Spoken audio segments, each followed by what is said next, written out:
Balalarım bana oyunların beybit zamanға үйлеспейтін oyunдар екен.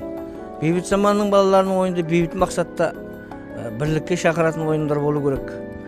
Сондай ойынның бірі біздің қазақтың ұлттық ойыны асық ойын сендерге көрсеткім келіп тұр қазір. Бұл ойын сендерді татулыққа, бірлікке, бейбітшілікке баулайтын ойын. Бұдан былай осындай ойындарды ойнап жүретін болыңдар.